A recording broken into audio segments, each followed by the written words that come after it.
great what's the word? Time to be alive, True. you know? It's true. Just, You feel everything good for being you this grateful week? just to be here, bro, for real. I like it. I yeah, like I like it. I'm nothing out of the ordinary for the week for my Nice. ass. Nice. So All I'm right. I'm 'Cause you had a couple crazy weeks in there, exactly, recently. and So I'm happy that shit is calming down a little bit. Uh, yeah, just trying to continue to make these moves, man, for real. hell yeah, hell yeah, hell yeah. So I like to hear. That's all I'm focused on, and Shit. All hopefully, right. basically, like as I'm doing that, hopefully I can help what I can help on along the way, for real. But I do know that I got some shit I gotta do, for Got real. got moves to be made. I felt Yeah. with it. Hey man, that's good. But as long as you knowing it is half the battle, then it's the rest is putting it into play and making it happen. But knowing isn't always easy. Hmm. You can go a long time without knowing or noticing. Oh yeah, what do you think of the shirt? I'm saying. Oh, okay, okay. So I'm guessing 2K sent you that as a Oh hell no! I had to buy this. congratulatory I thanks wish. for buying the game. If only shit. If they had offered a T-shirt for one of the other versions, I would buy that for sure. Especially one like this. It's a nice ass Yeah, that material. would be tight. It's got the same. It's got the same thing on the back, so it's like 360. Real nice material, light, breezy. Yeah, Oh, shit, I would. yeah. I would I hop on that. But yeah, I do like it. I do. thank you. Appreciate you. Appreciate you. But shit. For me, man. I think Yeah, it talk looks to me, like bro. pretty good week, man. I think I got. They got me back in my normal or a good spot at work where I'm not dealing with the crazy stuff. So I'm really really good with that. I'm hoping that um, with the other manager out of town, he with the main manager out of town, my boy Ahmed keeps me where I'm at because he knows where I'm.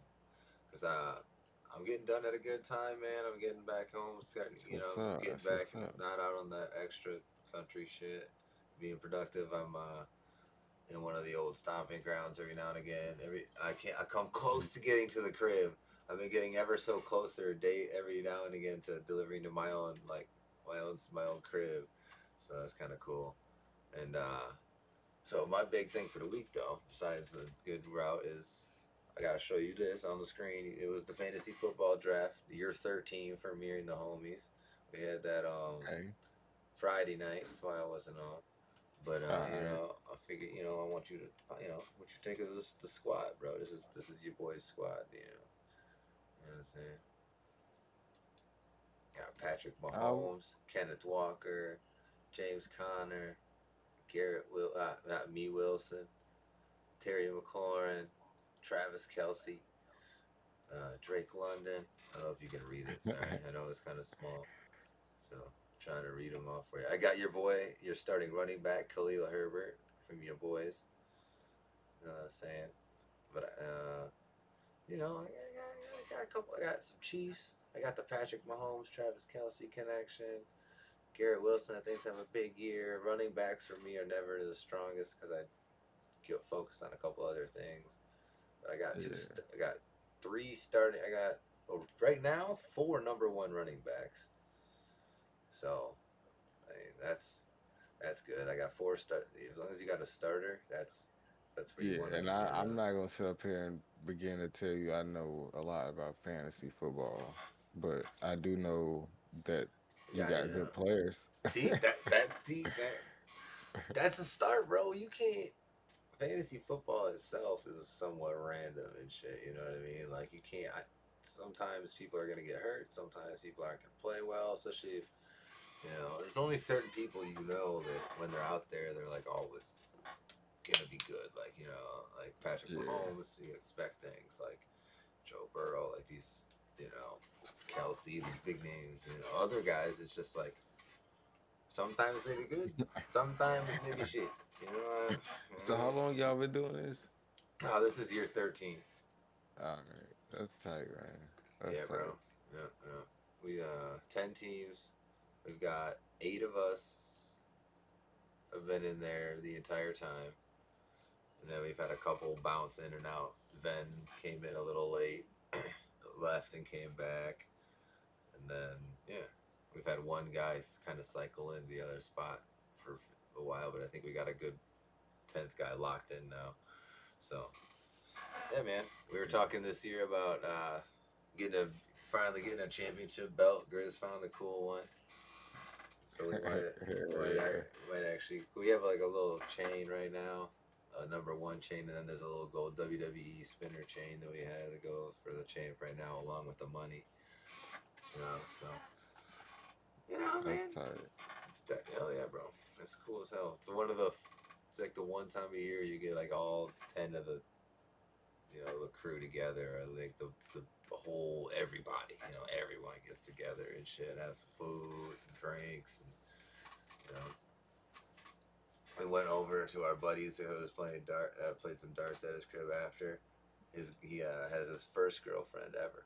Proud of my boy, and unfortunately we might have fucking made her mad, so I apologize again, homie, for that. He said he said we could smoke in the basement, so we opened up the windows. Everyone blew out the Oh out, and man. she didn't like it. She left. Our bad, we feel bad, but we kind of don't. I feel bad like for the situation, but I don't feel bad for smoking because he owns the house and he said we could. And we didn't know. Oh Like shit. it's not like it was just me and Grizz either. Like it was like almost everybody there. You know what I'm saying? Over half the people, five of the 7 or 5 of the 8 motherfuckers there. You know what I'm saying? Alright. I'm trying, man. I'm trying to, I ain't trying to let anyone listen to this. Exactly. I'm Make trying to sure clear that them out. I'm clear. trying to cover the bases and clear the name because I feel bad. But like, damn, bro, you know what I'm saying? We did. Yeah.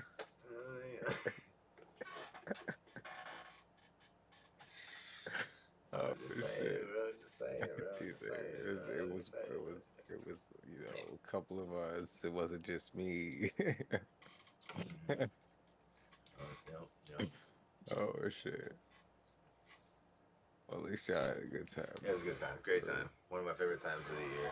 I wanted to pop it up Yeah. there, let you see my. I got some good players, right? See, that's all. As long as people look at my team and they're like, okay, you got some good players and shit, bro. You know what I'm saying? That's I can work with that. right.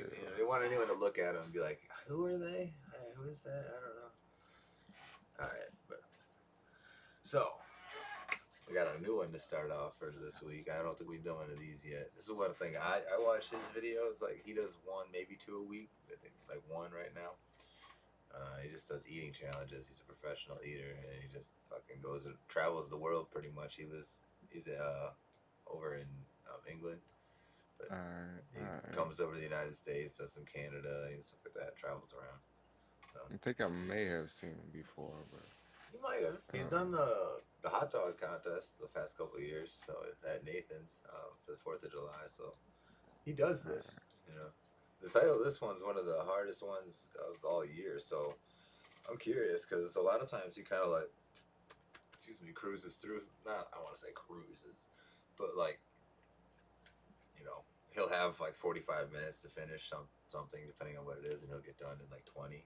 Maybe not depending on what it is, type shit. So Buddy Beast and then for real. So I'm curious to see what it is. It says Alright, 10-pound final day in purgatory, Canada. so I'm curious. Gotta want They're it, in Adam. Gotta Canada. want it. Let's get that clean sweep. Today's Yeah, I challenge can gonna be turn up a bit of a little risky bit, one so though, make sure. because if I could overshare, I've not pooped for Oh. about 2 days now. Luckily, Mrs. Beard always packs me some spare undies when I go on these trips, so if the worst happens, it's not the end of the world. Alright, this is today's challenge. Not a small one. I Damn. think you could all agree. That looks big. Chef's handsome chap, isn't he? Got a nice smile on him. Nice, neat and tidy beard. Hi. You have like a large burger challenge? That was good. Oh, Okay. All right, no worries. Did you just say, do you want something to eat? Yeah, I forgot. What, like an appetizer? It looks pretty big. I think I'll skip the appetizer. Just a glass of water's fine. She's trying to set him up. She's trying to set him up. You hear that? Trying to offer him an appetizer. This one's a big one. Kind of like the sports bar equivalent of that's Charlie and fucked the up, Chocolate man. Factory. You can see the kitchen through these little observatory windows. So it's you look like you're posing for a picture there. I was just waiting for you to go. So it's three. It's pretty much a burger, right? But it's the patties are so pizzas. think of a McDonald's Big Mac, Yeah. but done with pizzas. Right. Okay. So 3 10-inch pizzas, Oh. 2 burger patties in between, cheese, bacon, lettuce, tomato, all the good stuff. How big are the burger patties? Roughly about 2.5, 3 pounds a piece. Jesus. All right. Okay. Cool. 3 It's gonna be pizzas. tough. Luckily, I got a high table, so if I need to stand up, I can do so. If I do that though, you know I'm in big trouble. Flipping it. This does it. If I need a hug, yeah, halfway through, Probably burger tour. this is gonna cripple me. The burger Sounds patties tough. aren't even, they're like really thick, they're like 2 inches thick or something. Come on, Things are I can do huge. it, I can do it. Oh my day. Jesus. Are you ready, sir? Ready as I'll ever be, I think. Man, what the I hell? give you is the that? Burgertory challenge. Burgatory, I get it. Burgatory, yeah? That's a good pun, that's my kind of humor, yeah. Beard meets food. He's an Yeah. international food eater and food blogger. I've never heard that one before. International food eater. Quite You like are, it. sir. Quite like it. You're from the UK. You've eaten in the US, Canada, Europe. You've been all over. You think I could do it? I'll take that as a I don't know So today either. I'm at a place called Public House Social and Eatery, and it's in Sylvan Lake, which is kind of just west of Red Deer. That's right. And I'm taking on their Burgatory challenge. It's a play on words. Purgatory, burger, and it's a humongous burger. You've got 3 10-inch pizzas, 2 10-inch burger patties, 8 pieces of cheese, 10 pieces of bacon, lettuce, all the good fixings. All right, I give it my best shot, and nobody's done it yet, right? No, sir. Not one single person's No, done we it. even had a farm team CFL football player try it, and he got maybe halfway through it. So. Yeah, a football player tried it and got through halfway. Right, I've got to do it then. Okay, right. had to go to In the that case, hospital. without further ado, this is Big Mixed Food, and this is the Burgatory Challenge. Let's go. I've got a second plate because I'm probably going to need it, so put that there. So let's go in 3, 2, let's eat. And you get 1 hour, right? 1 hour, sir. Right, I'm going to let the burger breathe. That's going to be key. Do you have a fork or a spoon or anything that I can use to dig food? Something big. Do you reckon I could roll it like this? What do you think? Oh. It's really hot. Yeah, but if you're gonna eat this much grub, better hot than cold. That's what I always say. What's up, everybody? Welcome back to another episode. Buckle up. I warn you, this is your official disclaimer. Jesus. It's about to get messy. Oh yeah. There you go, good sir. She's probably a little warm, so. Thanks, man. Thank you. No, Rowan. Plenty of steam coming off it. Let's deal with the green stuff first of all. Ooh. Get rid of the Good green. lord. Dude, that's a the single lot. token, if rather Holy large, shit. lettuce leaf on top, leaving just a humongous pile of I like delicious, how he says delicious lettuce, filtered tomatoes, fish. all that good shit. There was like These 2 ladies got any words of pieces inspiration of for me? lettuce. You think I'm gonna do it? You got this. Oh, it does have a fork. Hey, there we go. She did have some words of encouragement for me. That's the confidence I could have used in from my parents in my childhood. Maybe I wouldn't have ended up here. Who knows? Ridiculous, man. That man This doesn't is- watch my videos. How you end up here? About now, I you're don't starting to know, get an but idea probably GG's, for man, the for real. size of the burger patties, which is really the biggest problem. The burger patties are Two- huge. 2.5 to 3 pound patties. That's which is crazy. It's probably hot as That's a hell. lot of in its beef. vagueness. That's But, so much beef. Fortunately, it is kind of crumbling up a little bit. It's quite easy to eat. I need to let it breathe, man. This is so hot. Yeah, so it's hot. That shit looks like I could see steam when he clean was up your dealing mess. with that. This isn't the local Weatherspoons. People don't want to see you eat like a pig. Inevitable though, it's kind of breaking up. Oh, He's gonna try to eat that. I don't know what I'm doing. Did I really bad BG's impression? I mean, I think I've said it's hot like 3 times now, but it was pretty warm. It's hot. Yeah. Damn, dude. Jesus. You got an hour. I mean, he's probably, I'm sure he's a way better eater than the football player. When it comes to just something like this. Yeah, that's the hard part. Well, it's all hard, really. Not just the burger, but you've got, you know, all the fixings on top, and then three pizzas. Pretty substantial pizzas, That's in which it's crazy. all sandwiched. But I think what I'm getting at is you don't really want to be eating cold burger meat. I think Gray was a bad choice. I'm gonna have sweaty pits. Ooh. Did you help make this? Yeah, this is mom. It's delicious. It's hot but delicious. Is anyone keeping count of the? Is anyone keeping a hot count? I think I've said it. Damn, just destroying that pizza though. Times by now. Has to be. How far? Like I don't know if I could eat one of the pizzas. Probably have been caved. Like I would have died. It's gonna get a lot worse. No way in Oh, hell. he's gonna try and The eat it bottom's like a actually sandwich. still really, really hot. I'm wondering if I could flip it. Probably not. I don't, it's gonna go Put the everywhere other if I flip plate. it. Put the You know what? plate on We'll top. save this pizza, right? Oh, The steam coming off it, man. It's kind of like a burger slash pizza slash taco. I like it. Yeah, or just a rolled up pizza with beef mince in the middle. Equally, I know it's not quite snazzy, but an equally accurate way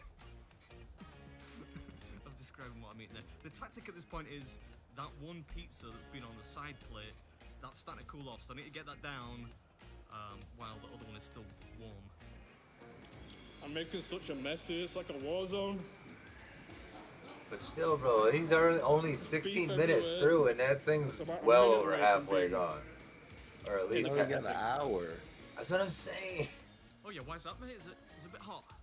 You've not mentioned that multiple times already. You wazzock. Right. Dude, look at this. Can we get a picture of that? Yep. I don't even know if I can hold it in my hands. Yeah, we're gonna give it a go though. Nice. Because if you're gonna eat something like this, it's not really much fun to Wow. deconstruct every single part of it. I suppose part of the reason that you would sandwich ginormous burger patties between pizzas Dude. is so that you can eat them He's in the same destroying mouthful. that. And at this point, I'm still enjoying it, kind of. This is big. He hasn't pulled out the Diet Coke yet, though. Well, this is big. This is big. Good luck, man. You're gonna do it. You are gonna You do think? it. Yeah. Oh, go. You're gonna do it. I don't know. You got it. She's got confidence in her now. She didn't at the beginning. Turned her around.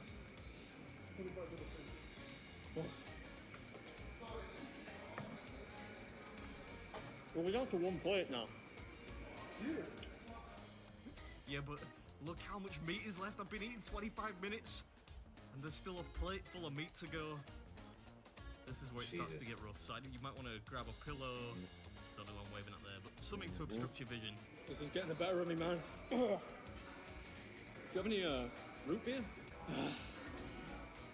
Ah, instead of Diet Coke, you went with a root beer. Oh, thank you, thank you. Don't want to eat the paper. Is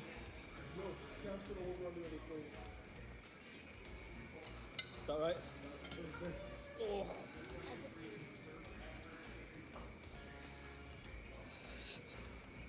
This is hard work, man.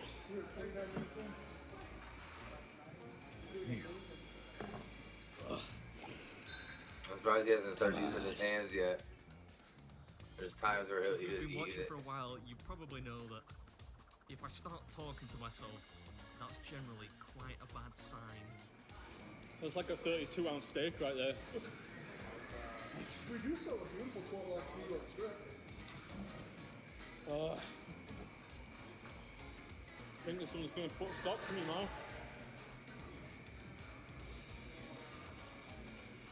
Come on. Come on, Starting come to on, run you now. can do it. Much as the pizzas, which were like of mock Big Mac flavor pizzas. They were novel, but now they are much less novel because it's mostly just soggy pieces of crust surrounded by ground beef. I bet it might be better that they're soggy than that hard stuff. Oh. There he is, he's standing up. There we go. Somebody get ready, put like 911 into your phone, and when I say press dial, yeah? I'm only joking, but you might have noticed I have at this point stood up, so that should indicate just how difficult this one is. I'm gonna lose, man. I have faith in you. Still got 25 minutes. Yeah, I just can't eat anymore, man. You said you were gonna give me a hug. You ready for your hug? If you hug me, there might be vomit all over the ceiling. That's alright. It's worth it. I can't do it, man. Really? Yeah. I just can't eat anymore. Also, I really need the toilet. Oh, man. There's barely any left. We believe I in wonder you. if he's actually bowing out. I don't think I do got this. Come on. Oh, Oh, spicy, man. we're going for it! And with a Mortal Kombat sound effect, no less, a little bit of jumping and shuffling. I wonder if Just he give me a doesn't second. fail very often. I think I just thought, last episode of the trip, Very, what's the very. point in bringing spare undies if you're not going to use them, eh? Trying to make it into one big, like, meatball. Do you ever? Could I get some more root beer? One second up. Come on, man. Come on, you're almost there. Now he's almost there. I don't even want to look at it anymore, man. Kind of worked, though. It's like a There you go. piece I can eat now.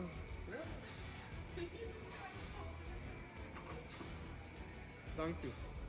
Yeah, I can eat it. At this point, I really don't want to eat it because it's Yeah. just He's got cold this. meat Come on, he got with this. little pieces of Oh, dough this in is there. so painful to watch. I'm It is now. tough to watch. I'm sorry, I You, know bro, it's- he's usually really I'm good. about this close to myself. This close, man.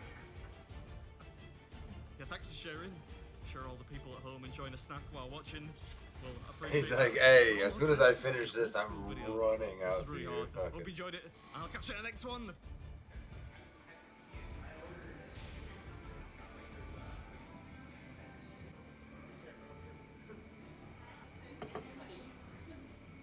Intense. You didn't have to eat it. There it is.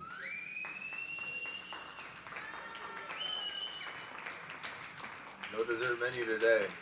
You usually ask for dessert. Yeah, of course. You like peanuts? It's a large. Extra for cheese. Yeah, bud. I need a large after that, man. Yeah. Oh, belly. I'm so. I'm not gonna eat for like a week now. Anyway, I'll get out. Yeah. Thanks for having me, guys. Hopefully, I can make it back one day. Thanks for holding the door open for me. Thank you. I probably won't have a good day, but thank you.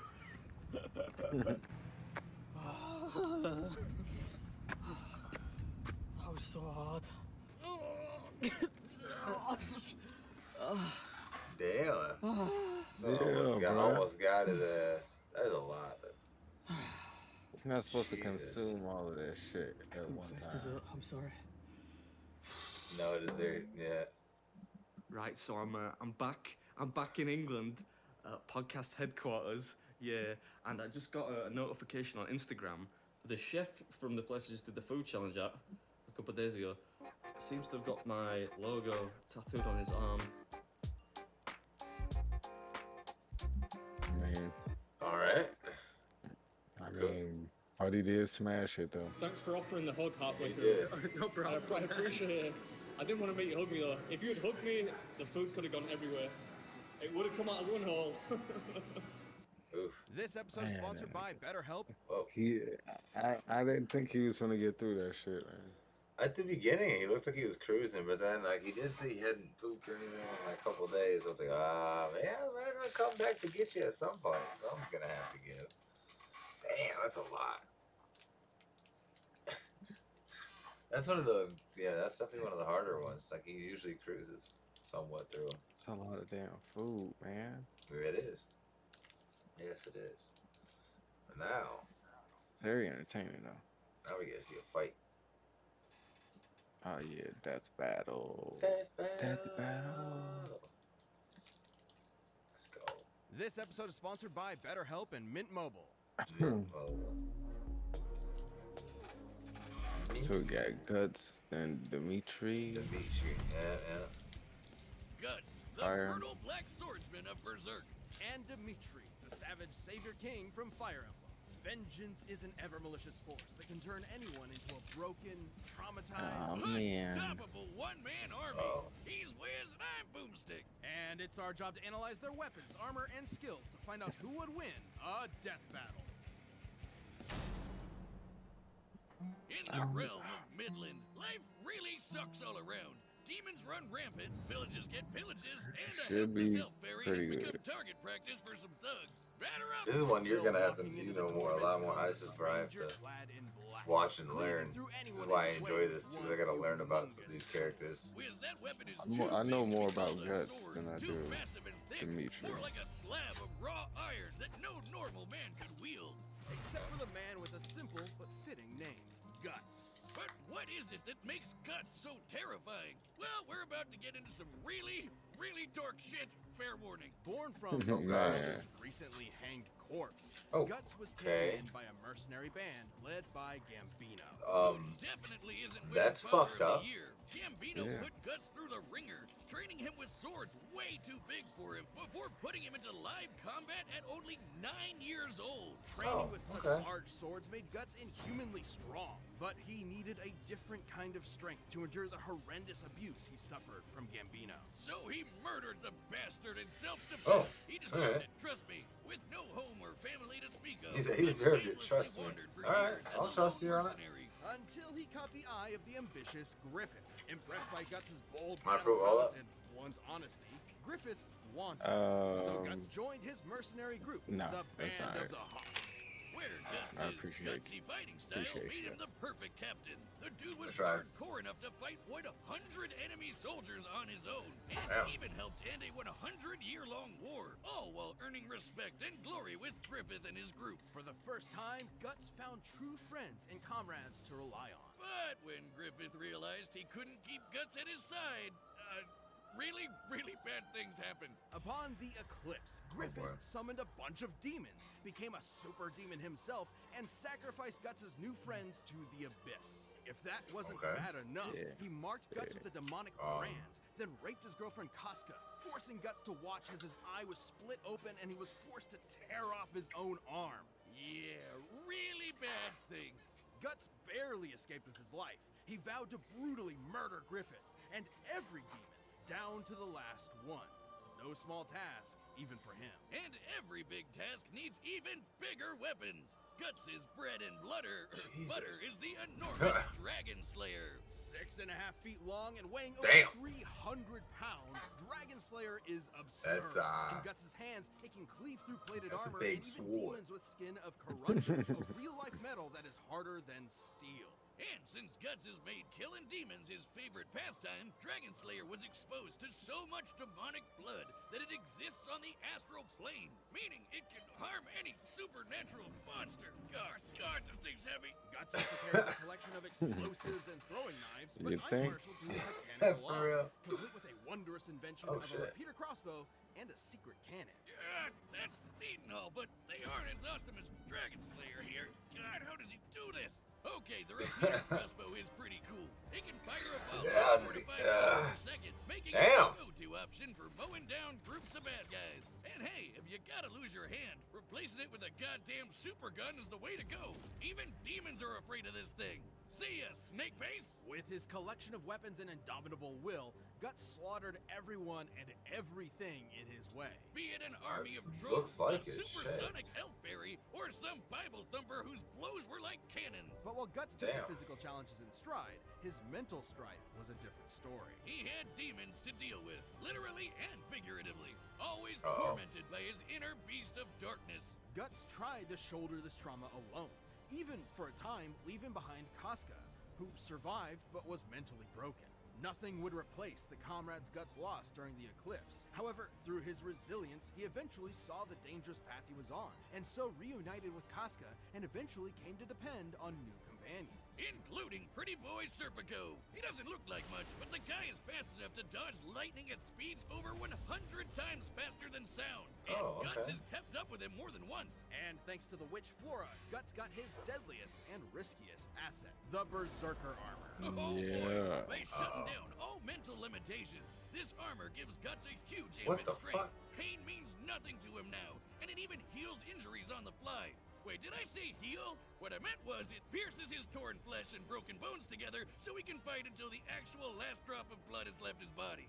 Man, that's hardcore. And extremely risky. Donning the armor has been nearly disastrous for him more than once. Yeah, when he's in a stitched-up rage, the Beast of Darkness is gnawing on his mind, tempting him to go berserk. Bam! Title drop. Guts' tenacity is a sight to behold. He held back a demonic dragon. It hurt like hell. And even teamed up with a fabled demon For real. He's like, no, I don't know if I want that.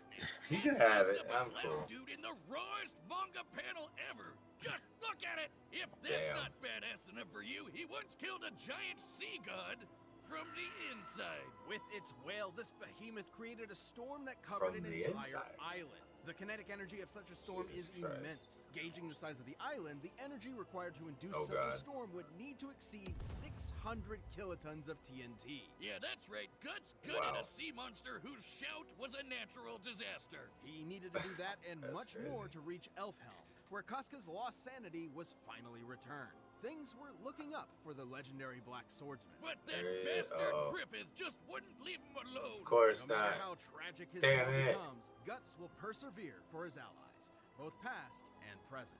He has new friends, a renewed heart, a badass sword, and the last thing any man, demon, or god wants to do is mess with him. Fuck yeah! Well, he sounds pretty badass. Death battles brought you better help. But he is easily. Have you used him? He's one of the top anime guys. Oh, is he? Yeah. Have you played any of the games? You know about him. You know, No, I just watched the anime. Watch the anime. The movies and stuff. Okay, so it looks like there was some games too. So I was curious if you tried them out too or not. You know what I'm saying? It looked like some damn Dynasty Warrior type. Yeah, something like that. Yeah, you're definitely not wrong with that. All right. He looks like he's fucking crazy. So I'm not about to mess with him. Where the youth learn to swing a sword before they can write their own name.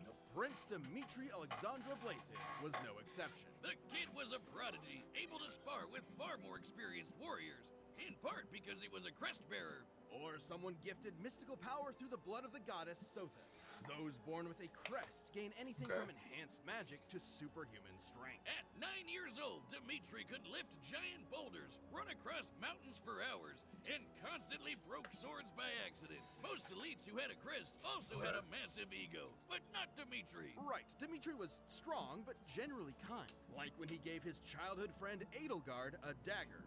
An earnest, if odd gift. I got shotgun shells for my first crush. But life took a turn for Dimitri when a mysterious group murdered his dad and a bunch of knights. I mean, it is what it is.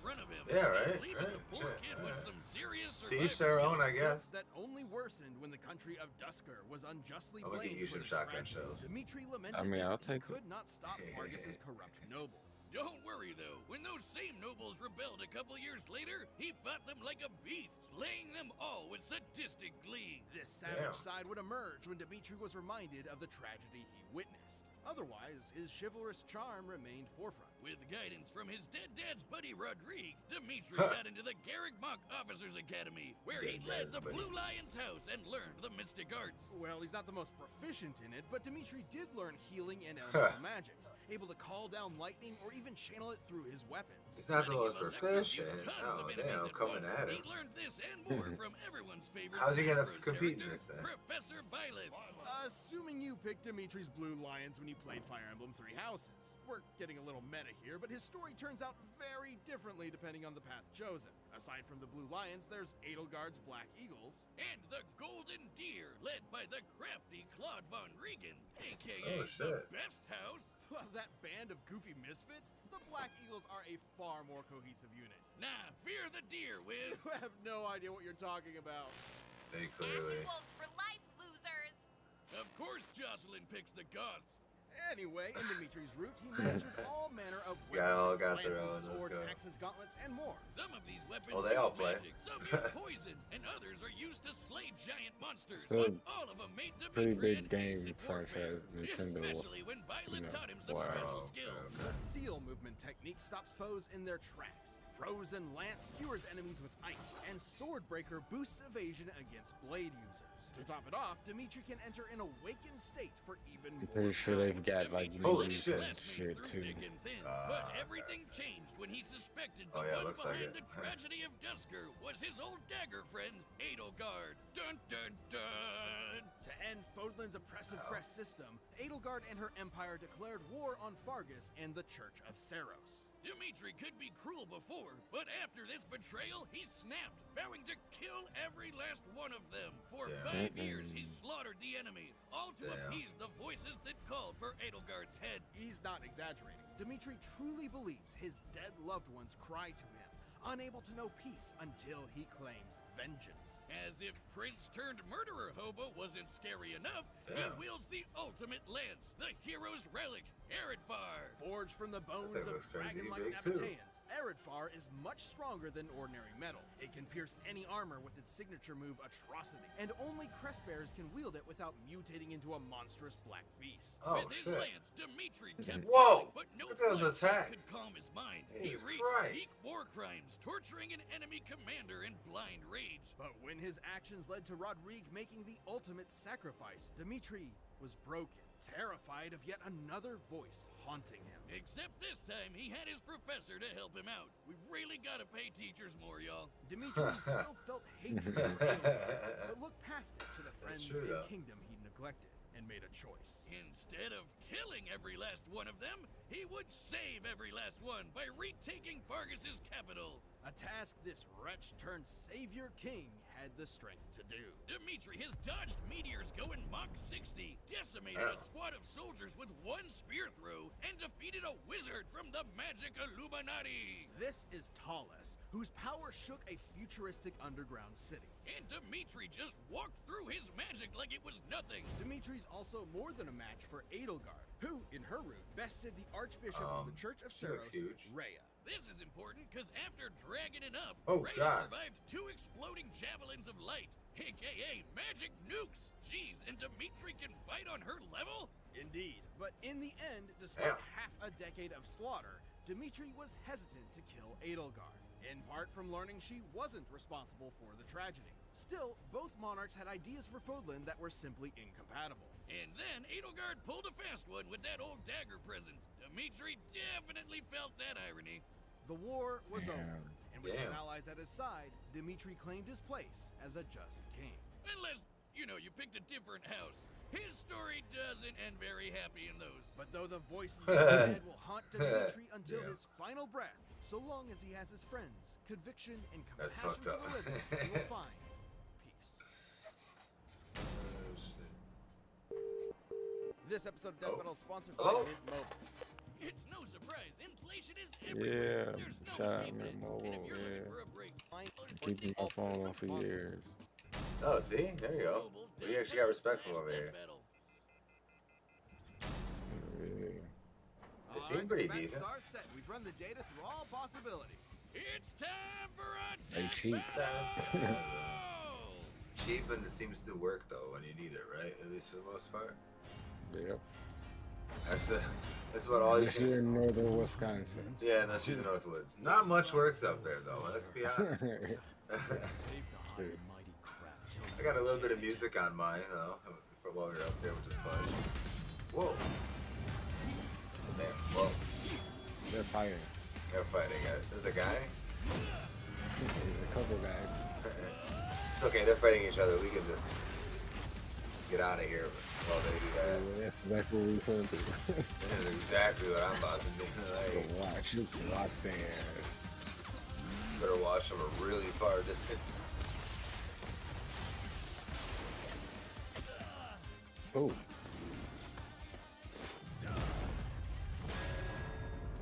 Who you got? Who you got?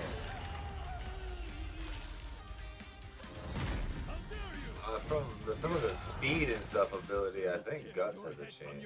A good chance to get this. I think Guts has it. Because wasn't he like 600 something? I don't know about speed. I don't know. Mox times Mox speed or some shit. I can't remember what that was. Not looking great right now. Now that I'm looking, yeah, now that I actually like, heard the breakdown, I don't know. Yeah, no. Go to hell!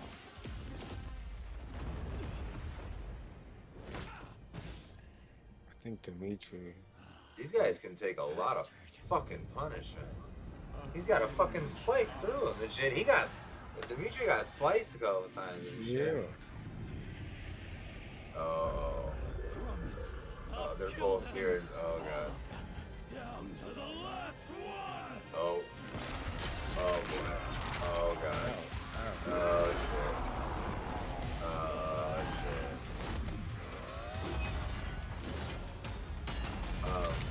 shit. Jimmy, we need to get farther away, like now. I'm already on it. I'm in the whip. I'm in the whip.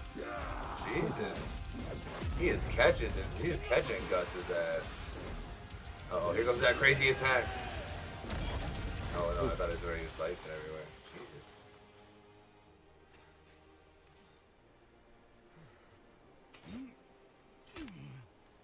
Damn.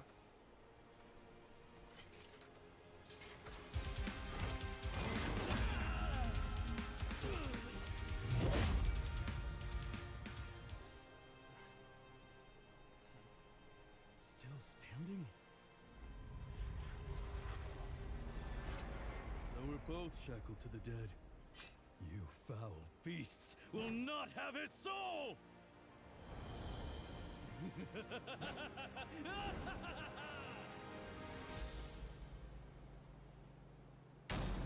KO! I don't know what's scarier, Dimitri the Demon or Guts still standing there.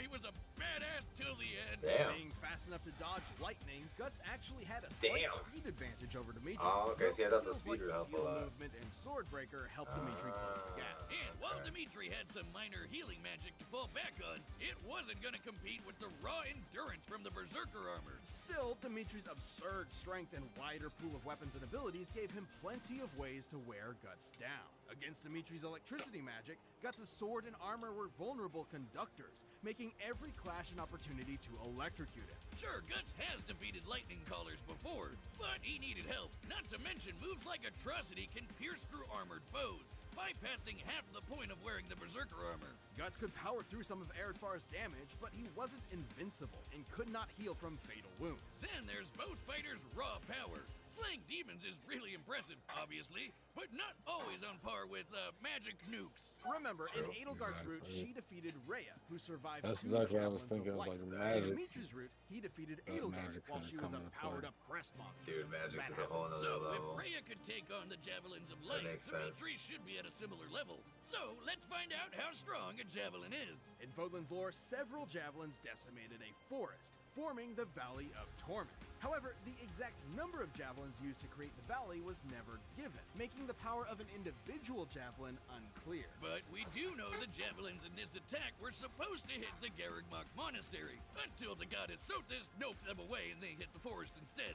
We also know that the javelins of light are not limitless, with typically no more than 6 being used at once, even against structures similar in size to Garrigmach. So, if a similar amount were used in the attack that made the valley, each javelin would pack a payload that's over 3 gigatons of TNT. Even if we severely lowballed this and said the destruction was divided between 10, 50, or even 100 different javelins of light, surviving 2 javelins would still be greater than the best of Guts' feats, even scaled to the sea god. Guts' persistence meant he wouldn't go down easy, but against Dimitri's inhuman strength, Looks like he didn't go down at all, like totally. It's just a matter of time before the vengeful king wore through him. Saying it makes me berserk, but Guts could only go so far, Gus. The winner is Dimitri Alexandra Blayford.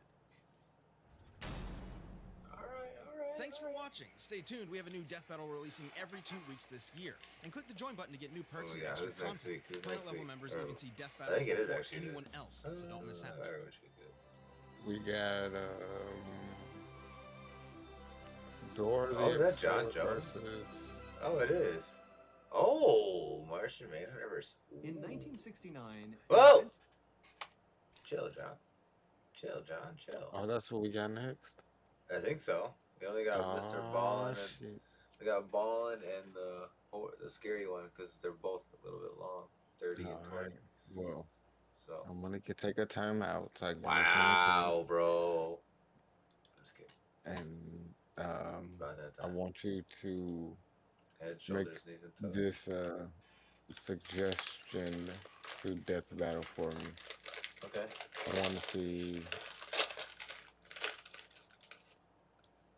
I want to see Dora versus Elmon.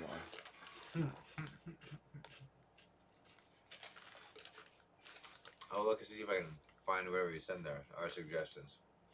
All right, that's all I need to hear, and I'll be right back. Guys, I'm not gonna do it. I'm not.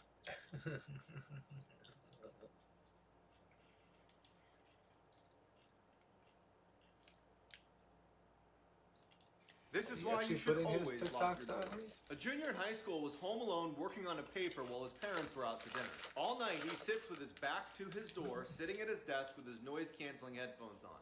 Around 11 o'clock, he takes his headphones off at the same time his parents are returning to the house, and he hears his mom from downstairs yell, "Hey Adrian, what happened?" Confused, he runs downstairs and sees right away what she's looking at. Muddy footprints all over the rug. He tells her, "I didn't leave my desk." And then they realize someone must have broken in. They look at the footprints and there's none leaving the house. They're worried someone's still in the house, so they run into the garage, terrified, call the police. Police arrive and they don't find anyone in the house, but they do make a chilling discovery upstairs. The police bring them to the kid's bedroom door, which had been left open all night, and they point to the message written on it in Sharpie.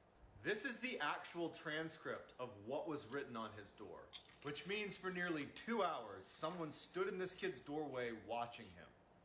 This is why you should always lock your doors. A junior in high school was home alone working on a paper while his parents were out to dinner. All night he sits with his back to his door, sitting at his desk with his noise-canceling headphones on. Around 11 o'clock, he takes his headphones off at the same time his parents are returning to the house, and he hears his mom from downstairs yell, "Hey Adrian, what happened?" Confused, he runs downstairs and sees right away what she's looking at. Muddy footprints all over the rug. He tells her, "I didn't leave my desk." And then they realize someone must have broken in. They look at the footprints and there's none leaving the house. They're worried someone's still in the house, so they run into the garage, terrified, call the police. Police arrive and they don't find anyone in the house, but they do make a chilling discovery upstairs. The police bring them to the kid's bedroom door, which had been left open all night, and they point to the message written on it in Sharpie. This is...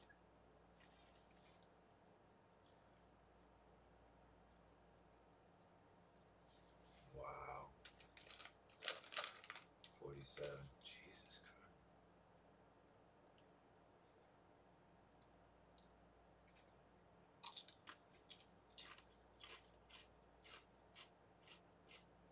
Wow. This is the actual transcript of what was written on his door, which means for nearly 2 hours, someone stood in this kid's doorway watching him. This is why you should always lock your doors. A junior in high school...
Will you sing a song with me? Sing a song? Come on, it'll be a lot of fun. Well, I'm not looking for talent. I'm looking for bravery, and you're a superhero. Come on, come on. It'll be fun. Come on. Will you sing next? Will you sing? Come on. Come on. It'll be fun. It'll make your whole day. Come on. It'll change your life, too. Let's do it. Let's do it.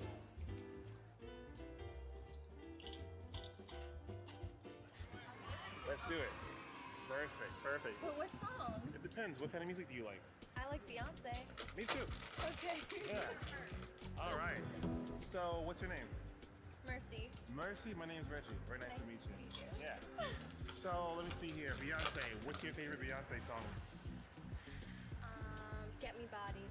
Get Me Bodied. Get Me Bodied. Yeah. Yeah, okay. Okay, perfect, perfect. Here's what I'm going to do. I'm going to find the lyrics. Oh, no, page. Sweet Dreams. Sweet dreams. Great song.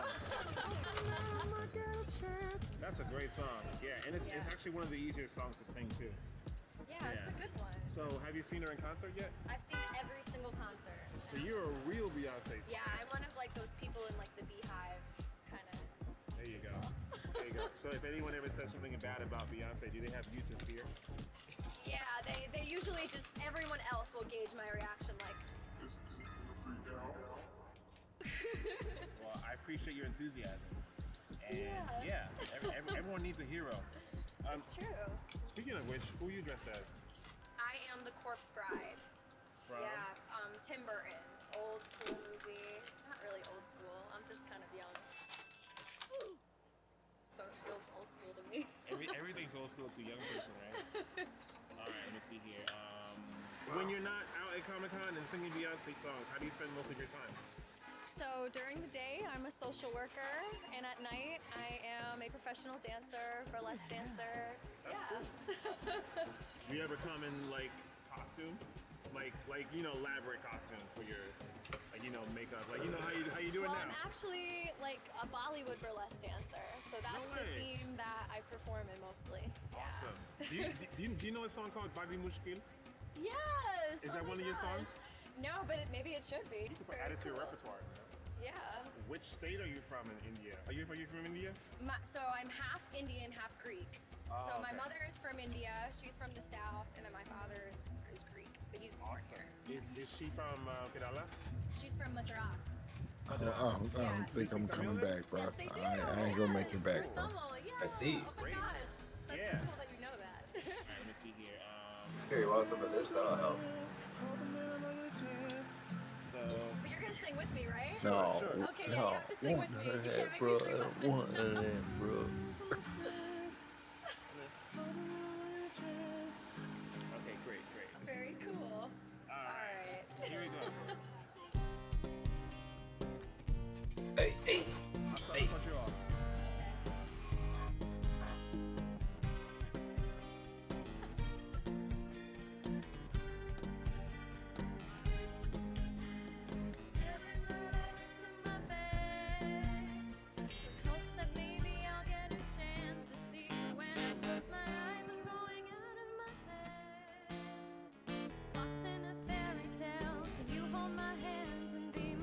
Sing it, Blue Girl.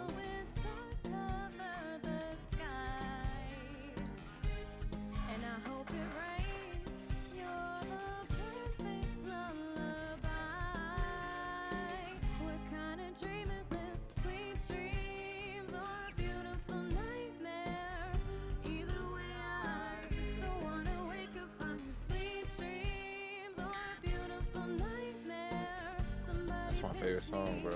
How you know? I mean, you know, lucky guess. I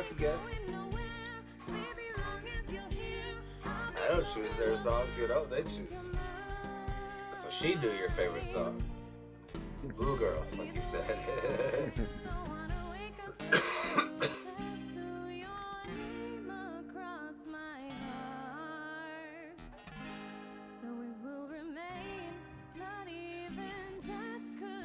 My boy, I'm about to get this footage.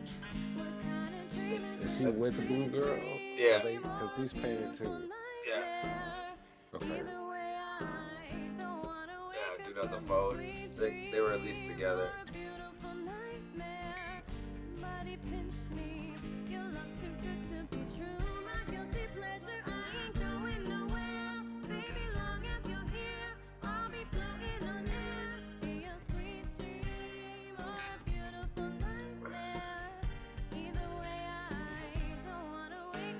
Oh, and what?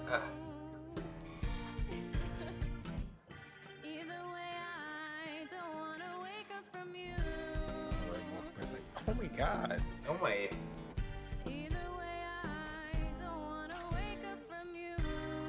You didn't tell me you can sing like that, baby. Yeah, man, we can make so much money. Awesome, that was so much fun. Great job. But You are, I mean... Hey, sure, I'll take it, sure, no problem. Thank you. Great. So See, look at my boy, like, yeah, that was tight. Okay. There we go. That's right, you got your first tip from singing on the street. Wow, that was really fun. Thank you so much. Sure, and I want to ask you, now that you've sung, how do you feel? I feel invigorated. I feel crazy. I feel like I could become a singer now. But that was really cool. Appreciate it so much. Thank you. Sure, no problem. You as well. Sure, yeah. Yes. Nice. Wow. Hey, that made me feel good. What's this feeling? What's this feeling that I have right now? How do you know each other? I don't like this at all. Awesome. So, hey, so maybe someone's singing at your wedding, and maybe someone is right here. Hey, okay. Are you willing to come to Portugal? Well, no, I was talking about you singing at your wedding. Oh. Yeah. We're out here like trying to hire you. Hey, I would come to Portugal, sure. Portugal's fun. How's your Portuguese? She's working on her. Yeah, as long as you can say to the BAME, everyone's happy. Right? Yeah. That's right. Hopefully next year. Right. In October. Hey. September, October. That's what we're planning for. That hence our. That's why they're the corpse bride and groom. Makes a lot of sense now. Tired of your attitude, sir. Okay. Thanks. Oh, let me turn my light down a little bit, man. So I can get, nice and cozy. Don't get scared now, bro. I'm still here. Oh, yeah. Me don't get scared.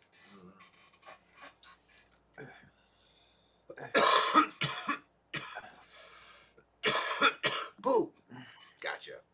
In 1969, an adventure magazine reporter named 1969. Milt Macklin flew to New Guinea with his film crew to shoot a documentary about a missing person who had gone missing in that area. Milt's hope was he was actually going to find this missing person and capture it on film, really pushing his documentary. I was like, you went total dark But over despite there. shooting all this footage and looking all over the place, they never found the missing person. And so Milt ultimately went back home and just put all the footage in storage, never even watched it. Well, 40 years later, that footage got pulled out of storage because another crew wanted to make a documentary about this missing person, and when they watched this footage, they found something totally unbelievable on it. And so today, I'm going to tell you the story of what they found, and then more importantly, what it revealed about this missing person. And I will say right now, it is highly disturbing. But before we get into that story, if you're a fan of the strange, dark, and mysterious delivered in story format, then you come to the right place because that's all we do, and we upload once a week. So if that's you're just not gonna know what he's talking about. The like button, the complete set of Where's Waldo books, but make sure you cut all the Waldos off of every page first. Oh, that's also, please fucked subscribe to our channel up. and turn on all That's notifications fucked so you don't miss I'm any doing of our that to weekly you uploads. for sure. Okay, let's get into today's If you ever have a kid, I'm doing that to you. I'm suing you and Mr. Ball. Right, I think you gave a great idea. Yo. Deadly revelation. On the morning of Saturday, November 18th, 1961, a 23-year-old man named Michael Rockefeller reached down and grabbed the pull cord that was connected to the outboard motor that was on the boat that Michael was riding in.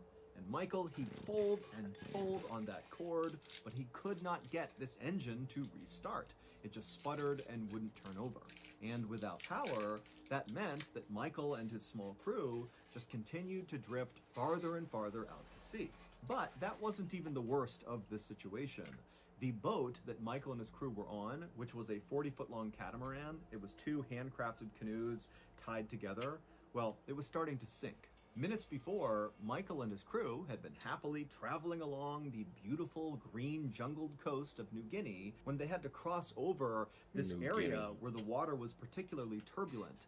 There was this river in New Guinea that was feeding into the Arafura Sea, which is where Michael and his crew were.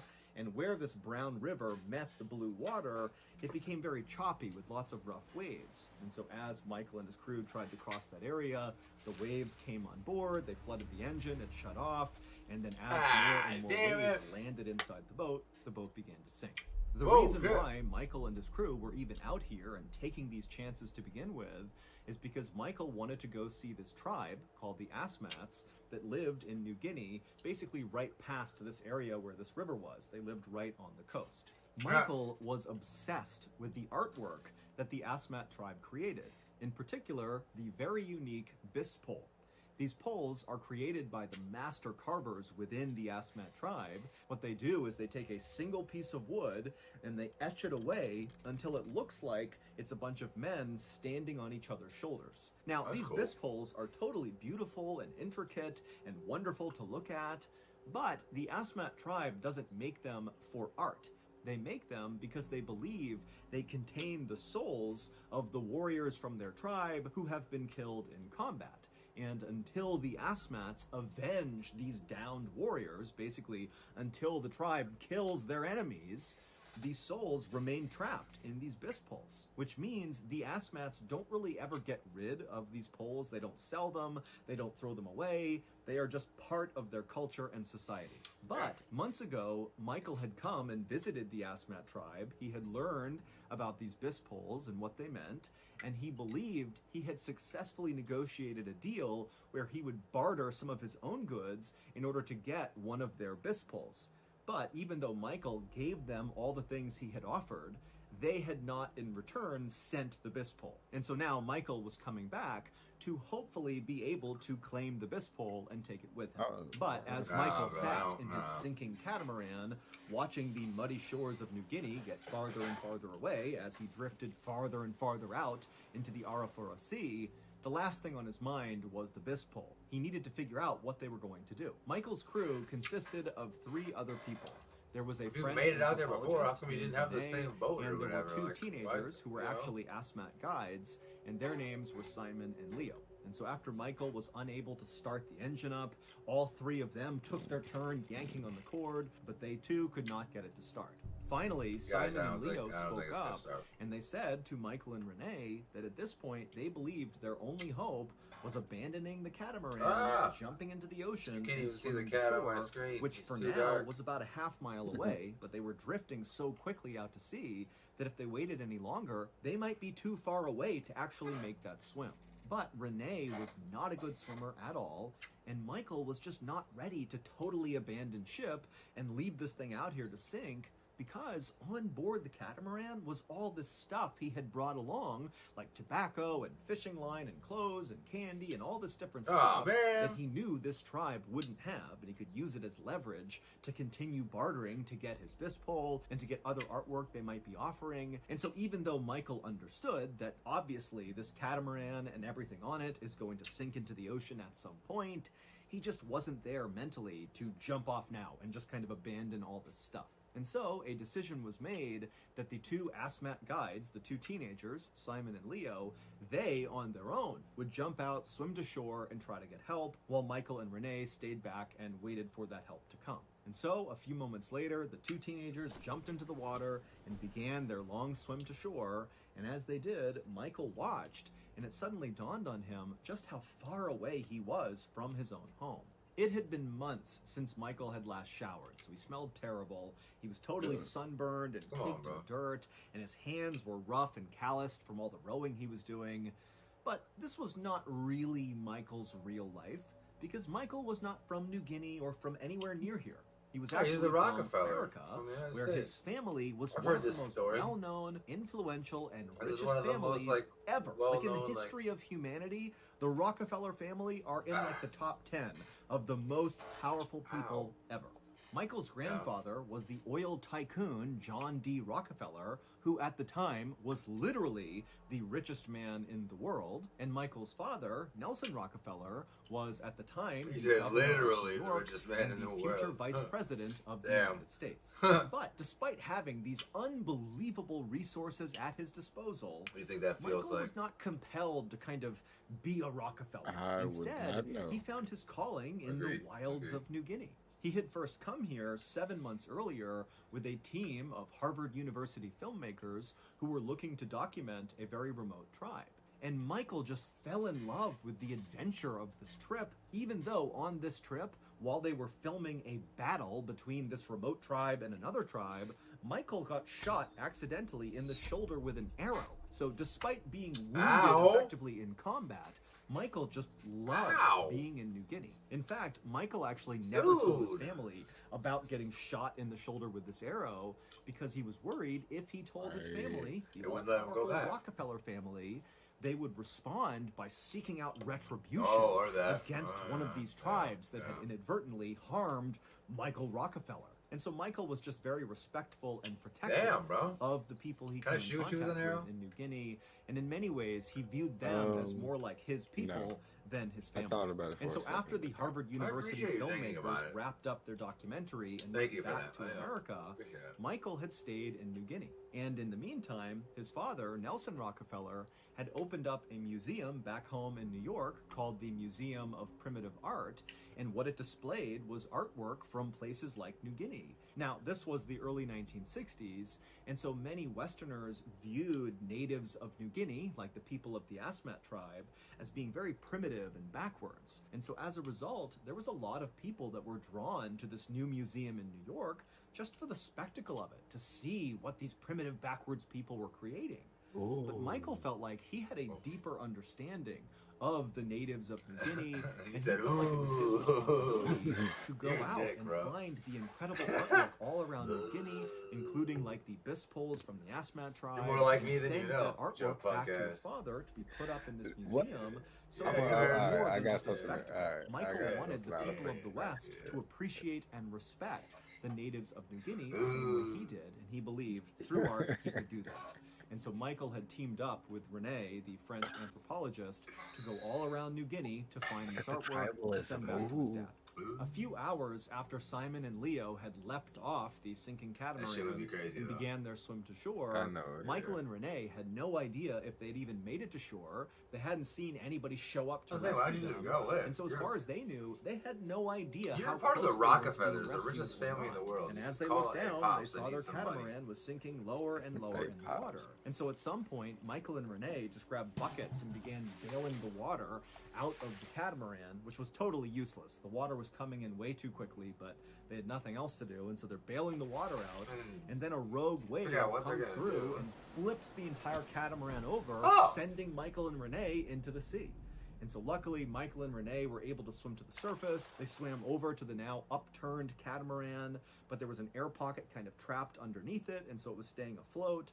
And so Michael and Rene grabbed onto the catamaran, and Michael actually grabbed a gas canister that had come off the boat, and he attached it to his belt like a flotation device. And so he and Rene just kind of held on to this upturned catamaran. Michael was also supported by this gas canister, and they just continued to wait, hoping that Simon and Leo had made it to shore and that help would be arriving soon. But in the back of Michael's mind, he knew that if help didn't come soon, Michael might have to do something drastic, like attempt the swim himself, which now was way farther than half a mile away. By the next morning, when the sun came up, Michael and Rene were still in the water, holding on to that catamaran, waiting for help to arrive, but no help had come. Now, Michael was a very good swimmer, but by this point, he knew they were at least 5 or maybe even 10 miles from shore. So this would be a gargantuan swim in pretty rough waters. But, you know, Michael, he's a Rockefeller. He had a lot of confidence, and he began telling Rene that, hey, I'm going to do this swim. I know I can do it. I can swim the whole distance. Even if it's 10 miles, I can do it. You know, you're going to have to just hang tight. It's going to take a while, but I'll get us help. Rene begged Michael not to go, but Michael said, I have to do something. Otherwise, we're going to die out here. And so all Renee could do was watch as Michael stripped off some of his clothes and attached another gas canister to his belt to give him a little bit more flotation. And then Michael shook Renee's hand. And then right around 8 a.m. on Sunday, November 19th, 1961, Michael began the swim. About 12 hours later, so not a real photo. While Renee is still just holding onto this catamaran, hoping help is going to come soon, suddenly, kind of without warning, the sky suddenly erupted with this incredibly bright flame. And what it was a plane flying overhead that had spotted Renee and the upturned catamaran. They had fired a flare into the air to be like, hey, we see you, we're going to send help. And then just a couple of hours later, a boat came around and picked Renee up. And when Renee climbed on board, he was so relieved, and he asked the captain, you know, hey, did Michael Rockefeller tell you I was out here? Is that why you knew I was here? And the captain said, no, we were told by two teenagers, two guides, Simon and Leo, that you were out here. No one's heard from Michael. Now, you need to remember that Michael Rockefeller was a Rockefeller. And so as soon as Renee heard, oh my goodness, we don't know where Michael is, and he told the captain that Michael had begun this unbelievably long swim to shore to get help, it was like suddenly a bomb had gone off in the Rockefeller family, and they committed all of their money and their resources and their influence to launch the biggest manhunt basically ever to find Michael. They dispatched ships and helicopters and planes. They got in touch with the U.S. Navy and got them to be fully involved. I mean, they looked everywhere for weeks, but they could not find Michael. This search for Michael would continue for years. Now, it wouldn't be as intense as the first few weeks, but there was always somebody or some entity looking for Michael around the area where he had begun that swim. But by 1964, so 3 years after Michael had begun the swim to shore, the Rockefeller family finally accepted that Michael had to be dead, that he had to have drowned on that 5 or 10 mile swim to shore.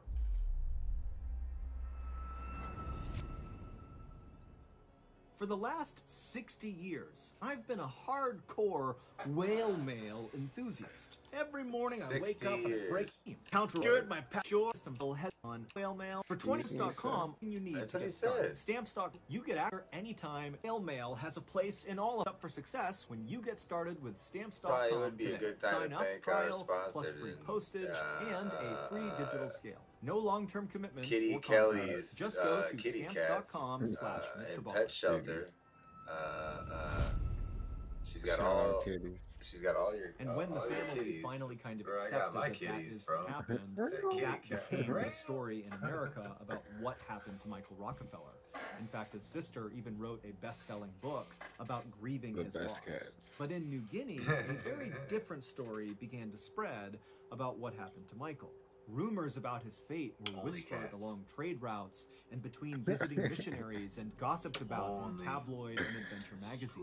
In 1969, so 5 years after Michael was declared dead by his family, an adventure magazine reporter named Milt Macklin heard from this mysterious Australian person who was a source for this magazine that they had actually run into Michael Rockefeller recently in the jungle of New Guinea, not far from where he supposedly disappeared. Who told him? And Milt would actually have New dead by his family. 69, so 5 years after Michael was declared dead by his family, an adventure magazine reporter named Milt Macklin heard from this mysterious Australian person who was a source for this magazine that they had actually run into Michael Rockefeller recently in the jungle of New Guinea, not far from where he supposedly disappeared. And Milt would actually follow up on this tip, despite how not credible it was, and he would go to New Guinea with a film crew, and he would go to this area, and he would look everywhere for Michael, he would talk to locals.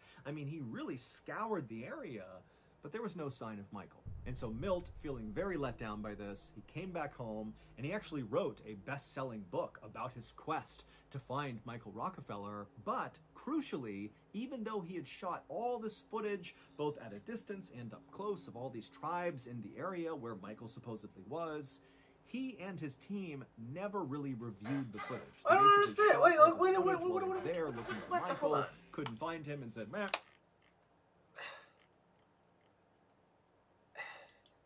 Can we just address that just briefly? You don't watch the footage at all? Not even in like double speed or some shit? You don't. Yeah. You're not gonna watch the footage. You know, you spent all this. Like he said. I mean, he said they spent weeks. I mean, you spent weeks recording and there, and you're not even gonna like. I can't figure out why it wouldn't either. So I don't know. I don't know. All right, as long as we're, I don't know. I just wanted to.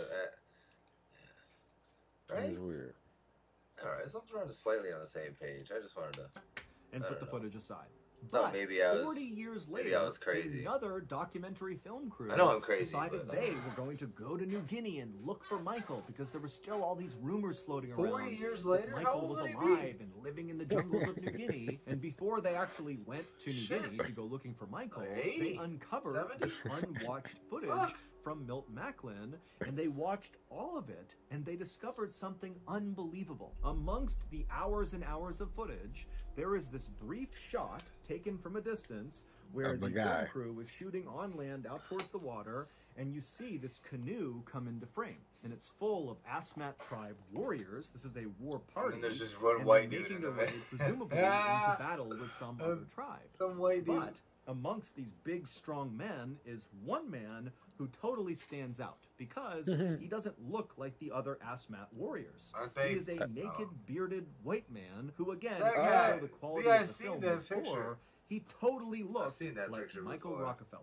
And so as soon as word got Wait, out where's the about film? this Are you gonna footage, place like the very film? quickly, Or are we just rumors gonna see began that? I've spread seen that all around picture the world so many about times. how this heir to a billionaire's fortune had seen decided that to picture. turn away from his family and just live amongst the Asmat tribe as one of theirs. Now, again, we have no idea if that really was Michael Rockefeller. It could easily That's all have you're gonna been, show us? you know, a missionary or some other white person that happened to be in New Guinea. But the story was incredible, and so it spread everywhere. In 2012, so 4 years after this unwatched Milt Macklin footage came to light, and over 50 years since Michael Rockefeller actually went missing, a National Geographic journalist named Carl You don't Hoffman, have, like, the who had footage? grown up I wanna totally see the fascinated by the mystery surrounding Michael Rockefeller, he decided that he would go to New Guinea and finally get to the bottom of what happened to Michael Rockefeller. And after Carl and his interpreter went to New Guinea and lived with the Asmat tribe for months and gained their trust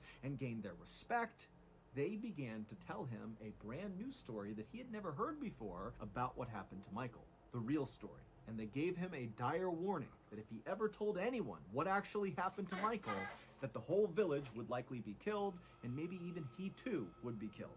But Carl didn't listen. After hearing what really happened to Michael, he left New Guinea and wrote a book about it called Savage Coast. And from his book, here is what happened to Michael Rockefeller. On the morning of November 19th, 1961, so roughly 24 hours after Michael had jumped into the water and began this 5 to 10 mile swim to shore to get help, 3 Asmat tribe elders named Finn, Ajim, and Pep sat amongst 50 other tribe members in 8 long canoes. And they weren't going anywhere. They were just kind of resting at the mouth of this river, the same river that dumped out into the Arafura Sea, which is exactly where Michael and his crew had ran into all those rough waters and overturned, causing their whole situation. And so all these tribes people are just sitting there in their canoes. Some of them are smoking loosely wrapped cigars. Others are chewing on flour made from a palm plant called sago, and they're all naked, minus a couple of bands around their knees and their elbows, and some of them had very intricate piercings in their noses and their ears, but they're all just kind of sitting there. It was a long day, and they're enjoying some peace and quiet. But then suddenly, Ajim, one of the elders, noticed something making its way into the river from the sea. It was this white thing kind of slithering towards them, and immediately Ajim called out to the others to look, there's something over there. It's a white crocodile, it's a serpent, it's something. And they all look, and they're watching, and slowly this white thing is moving its way closer and closer to them. And so, not wanting to be caught off guard, the entire group got ready and began paddling over to see what this thing was. Because if it was a threat, they could deal with it. If it wasn't, you know, so be it. And so as these 8 canoes converged on this white thing, some of them had their spears up, ready to attack.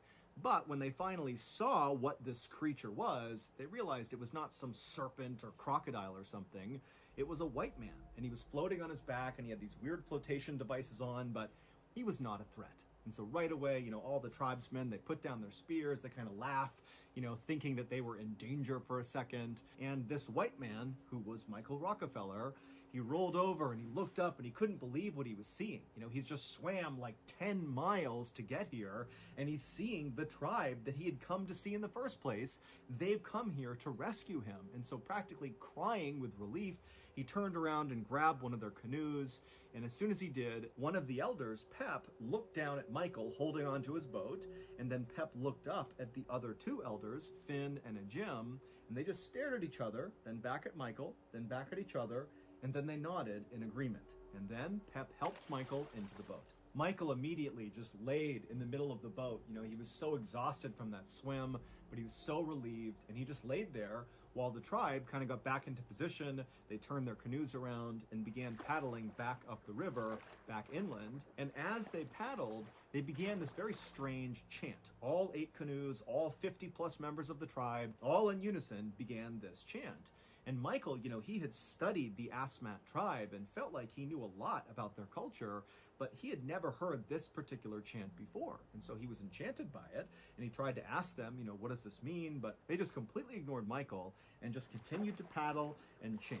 And so Michael just laid there listening, getting carried along to safety, when all of a sudden the chanting stopped and the canoes turned. I don't like where this is going, man. This little inlet that led to a clearing right on the shore. Michael, you need to just so Michael noticed they were slowing down, and so he kind of barely got up and looked over the edge of the canoe to see if they were at their village. But when he looked up, he saw there was no village in sight. It was just this clearing out on the shore. And right away, Michael's like, well, I hope we're going to the village soon, because I have to find someone who can get in touch with the authorities, who can then go and rescue Renee, and hopefully find Simon and Leo as well. And so Michael began trying to ask the men in his canoe if they would help him, but there was, of course, a massive language barrier, and neither side really understood the other. And then at some point, one of the men from the Asmat tribe just began laughing at Michael. And when he did, the majority of the rest of the tribe looked over, saw what was going on, and they too began laughing at Michael. So Michael had no idea what was going on. And then before he could do anything else, the entire tribe stopped laughing, and it was like in an instant, they were back into that rhythmic chanting as they slowly began making their way out of their canoes, making their way onto shore. And so Michael began to sense that something was wrong, and instead of getting out of the canoe with the rest of the tribe, he kind of instinctively laid back down on the canoe, almost like he was trying to get away from them. And when he did that, the tribesman who had first laughed at Michael, he stood right over Michael as he's doing this chant, and he smiled at Michael, and then he raised his spear and he drove it into Michael's side. And the second he did that, other members of the tribe raised these horns they were carrying and began blasting into their horns. And so Michael, he's screaming out in pain, but he's got no strength to defend himself. And so he kind of like rolled over onto the other side on this canoe, kind of trying to protect himself. And when he did that, the guy just lifted his spear again with a big smile on his face and drove it into Michael's other side. After the man pulled the spear out, Michael, who's in horrible pain, managed, perhaps with his adrenaline, to pull himself up and over the side of the canoe. So he kind of fell out onto the mud, and he tried to stand up to get away from them, but there was nowhere he could go. And so as he's kind of fumbling in the mud, 2 of the tribesmen walked up behind him, grabbed him under the arms, and they began carrying him across the clearing towards the jungle. And as they walked, that rhythmic chanting continued, and periodically Michael would hear someone blast on their horn. And so Michael was dragged across the shoreline into the jungle, and then finally to another clearing in the jungle, not anywhere near their village. And Michael was positioned in the middle of this clearing and put on his knees. And so Michael, he's kind of guarding his sides with his arms. He's incredibly weak. He's on his knees. The tribe kind of formed a circle around him, and they're continuing this chant. And then at some point, one of the tribesmen walked up to Michael, grabbed his head, and pushed it forward, exposing the back of his neck. And then another tribe member walked in, and again, the whole time, this chanting is going on, horns are being blown, and this other tribesman comes up, and he raises an axe, and he brings it down on the back of Michael's neck. It would turn out the Asmat tribe knew who Michael was. They remembered him from his visit several months earlier when he had attempted to barter for their bis poles. And they had been totally offended that this rich white man had shown up and thought he could just buy one of their sacred artifacts like it was some trinket to be put on display in a museum. And so they had held on to a deep hatred for him. That was why they didn't send their bis pole to him. They weren't going to give it to him. But when Michael had kind of magically floated into their river, and suddenly the Asmat tribe has him sitting in their canoe, the 3 village elders, Finn, Ajim, and Pep, they all just kind of looked at each other and nodded in agreement that they were going to ritualistically kill Michael to avenge the deaths of many of their fallen warriors that those bis poles apparently contained the souls of, because many of their warriors had been killed by white men in the past, and so Michael was going to be their way to avenge their souls. And so that chant that Michael heard them all saying, that was the chant they did when they performed this execution ritual. That's what he gets. Except they didn't just kill Michael. After one of those tribesmen brought the axe down on the back of Michael's neck, another tribesman walked up and grabbed Michael's hair, pulled his head back, and used a knife to slash at his throat to actually remove his head. And then after his head was removed, again with all the chanting continuing in this circle the whole time, members of the tribe came up and began cutting Michael's body absolutely to pieces, separating his organs and his flesh and his bones into different piles, and then very quickly they got a fire going and cooked and ate Michael. And of all the parts of his body that were eaten, his brain was apparently the most important, and so only Finn, Ajim, and Pep, the 3 elders, were allowed to eat the brain. And then finally, after they had finished eating and took all the remaining meat that had not been consumed, and they put it into their pouches to eat later, Finn, one of the elders, took Michael's skull, and he would bring it back to the village, and he would cover it in banana leaves, and he would paint it, and treat it like a trophy. A few days later, when that huge search party came through the area looking for Michael, the Asmat tribe knew they could never whisper a word about what happened to Michael, because if it got out, it's very likely that Westerners would want to retaliate against them. And so for decades and decades, their secret stayed safe until Carl Hoffman of the National Geographic heard the story and then wrote the book about it, Savage Harvest. But despite publishing this book and lots of people reading it, there was always some question about the credibility of the story. Because remember, there's all this intrigue and mystery around Michael's story to begin with, and now we have this account coming from the Asmat tribe, and so no one really knew how legitimate it was. And so, to this day, the Rockefeller family, and generally speaking, authorities at large, still say that Michael Rockefeller drowned on his swim to shore trying to get help, and that's it. Yeah, the family definitely doesn't want to believe that other shit, for sure. So, that's going to do it. If you enjoyed today's episode, hundreds more of them are. You can find that podcast exclusively on Amazon Music. Yeah, I don't think I want to. No, I'm good. I'm good on that, right? I do not want to believe that. It was already as bad enough. I don't need to be thinking that shit. Although it does, it does seem like, they would be rather upset for him trying to trade for the bis poles, Yeah. Definitely seems like they would not be okay with that. Which is why this story is not too, maybe, Not too crazy. It's not like it's something that you're just like, no, you're like that, like the video, the scary video we were watching the other day, and I was like, no. Oh no, that I told you that's real, bro. No, it's not, sir. Bro, how many people do you know got attacked by a clown or some type of and they were entity? writing about it as it was happening? Yeah. They were asking the clown questions. It can happen, bro. I I've known a few. Happen. Oh yeah? Yep. And they were like, yep, this is it. It's happening right now. The ghost is taking me. Yeah, that's what they said, huh?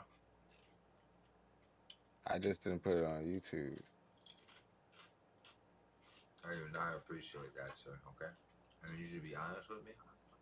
When you were lying, I do not appreciate it. Alright. I might be fibbing a little bit. Just a little fib. That's why one of the things that happened in these stories is gonna happen to you. Better not scare me, man. No, I'm just kidding. But I never used an Uber, so hopefully. I have had too many cocktails with my friends tonight. When my vision started to blur Oh, from the oh, she's writing intoxication, this as it I decided happens to too, stop and go home. Like you said, Everyone uses Uber, right? So even after my friends insisted on dropping me home, yeah, why I wouldn't you refused just let your and ordered friends? an Uber. I just wanted to go home. My app dinged with the name James. I love that they let you know the name of the person picking you up. It makes you feel like you have a sense of familiarity with the person. I could barely stand when the black car pulled right next to me. Oh, thank God. I jumped in the back, buckled up, and we set off to my destination. Before the car started, I heard the locks click and didn't think much of it. Water bottles were placed in a cooler pack in the middle seat, along with a tray of snacks consisting of granola look at bars, this Jolly person do Ranchers, this, etc. I loved it when the drivers did this. I would give them 5 stars, especially after a night of drinking. Those water bottles were a godsend. I dug through the pile of snacks and tossed a candy in my mouth. Hey, James. Do you have any good tunes? He didn't respond. Indeed, he heard me, or maybe I was drunk and slurring. I piped up again, this time louder after clearing my throat. James, excuse me. He looked at me through the rearview mirror. Sure, he answered in a cold way and turned on the music.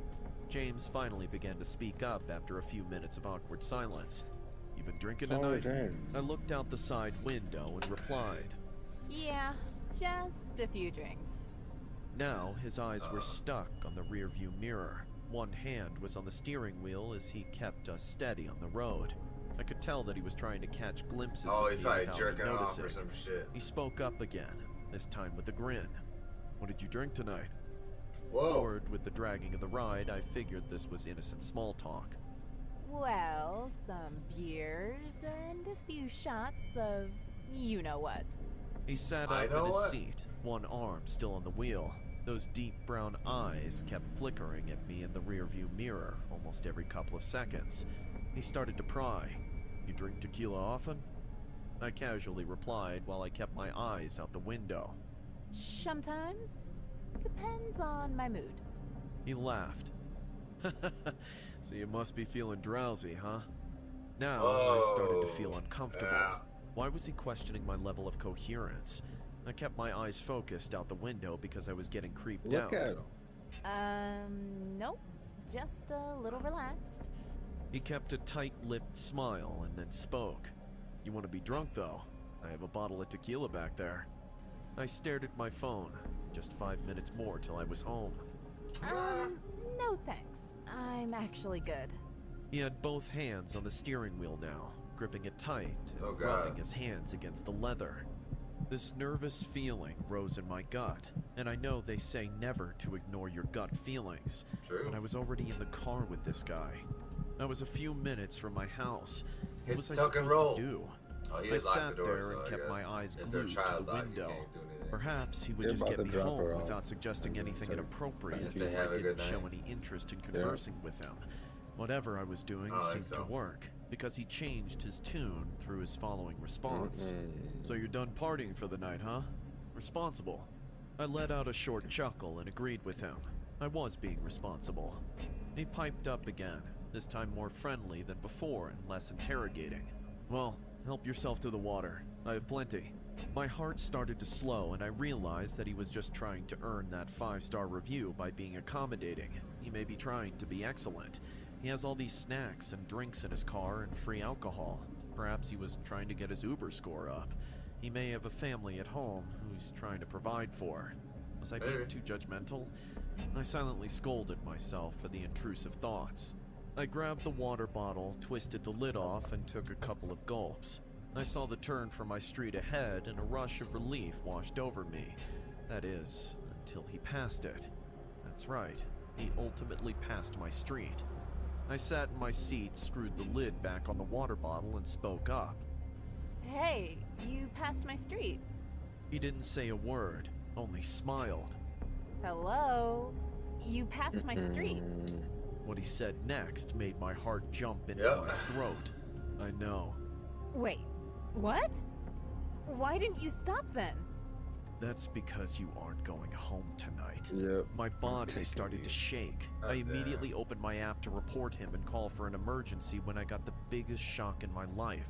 The Uber I ordered before getting into his car has charged me for making him wait and then not showing up.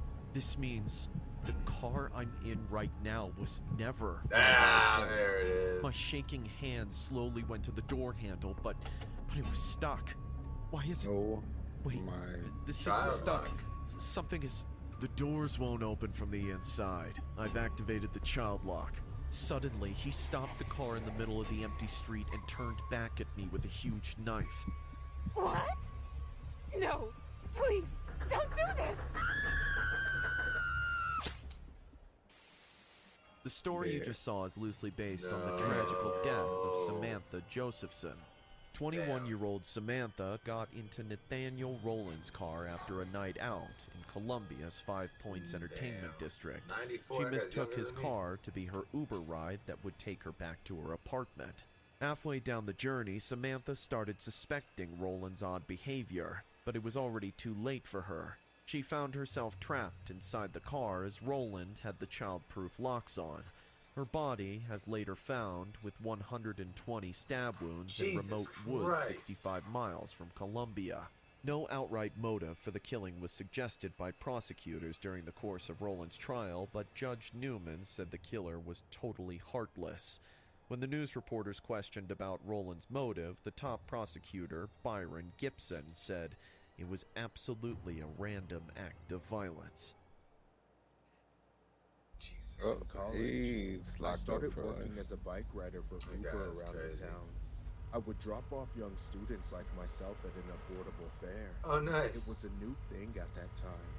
My busiest time was helping my friends sneak out still from not parties new? in the I think middle I of still town. do. Friends who had wealthy parents paid a lot. Sometimes they would invite me to the party as a friendly gesture. I had this one friend called Aston who got caught throwing parties in his parents' absence. So, damn it, Aston. He was fucked up. He was They fucked sent up. Aston to stay with his grandparents, who lived on the outskirts. God damn it, Aston. On a Saturday night, Aston rebooked me to pick him up from his grandparents' house. He texted me the address in detail and told me to be there around 11:30. I agreed. That's It was accurate. late November.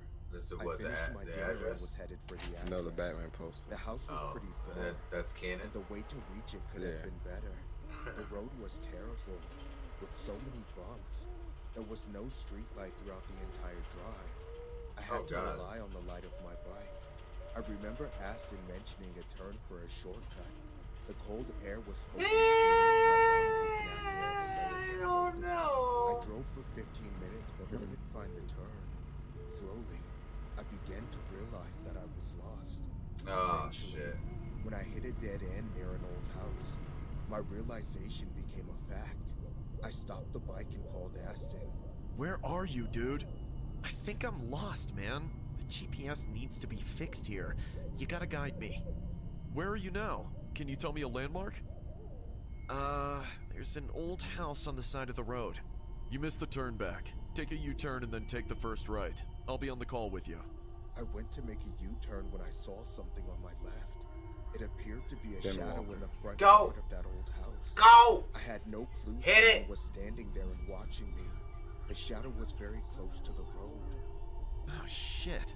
Some guy's standing in his front yard looking at me. Probably wondering why the hell I'm just sitting here at the stop sign. The app showed that I had been stopped at the stop sign for about 5 minutes, so I could imagine I seemed sketchy. I began to turn my bike left. My headlights illuminated the shadow's end. Whoa! My headlights revealed an old lady standing there with her hands folded, as if she was praying. She looked up at the sky, and her mouth moved quickly. You better turn I around couldn't and make hit out that anything shit, she homie. was saying at all. All I heard was her creepy, hurried whisper. Oh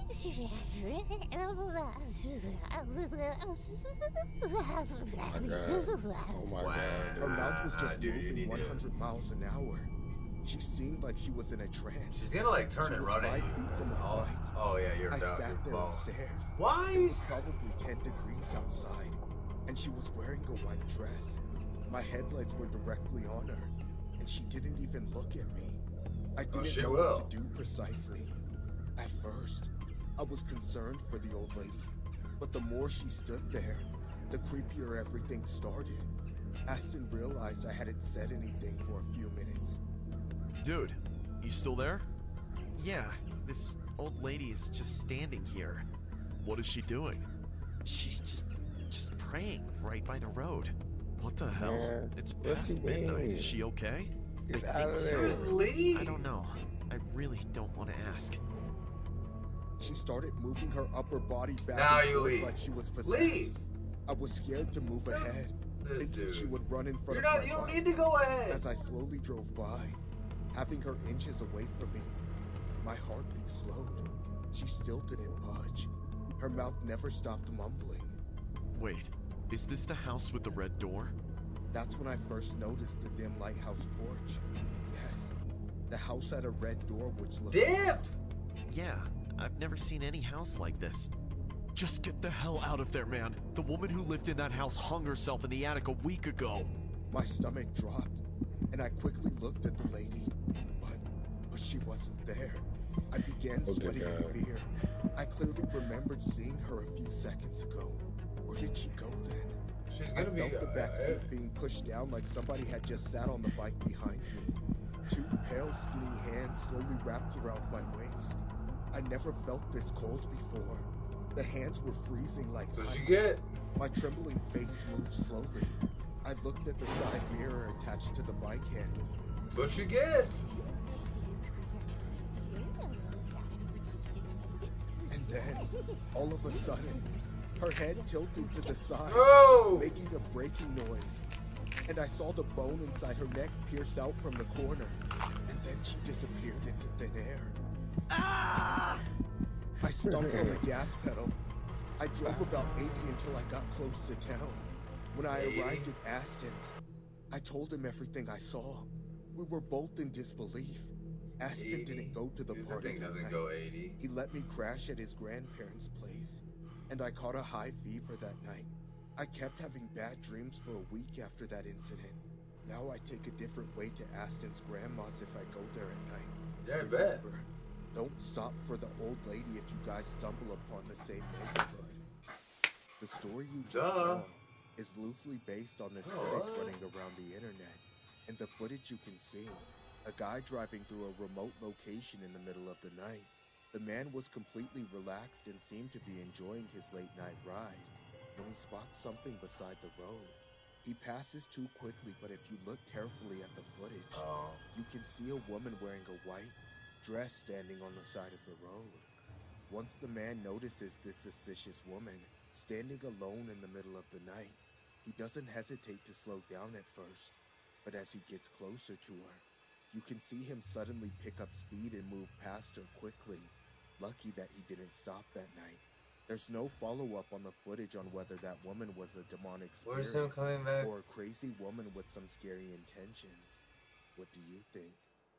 I don't know, but I've been driving Uber for about a year now and never really had an incident.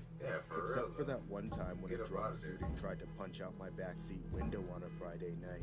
But we've all been there. But this particular incident is the only reason why I put an end to this job. 12:30 a.m. on a Monday, out here.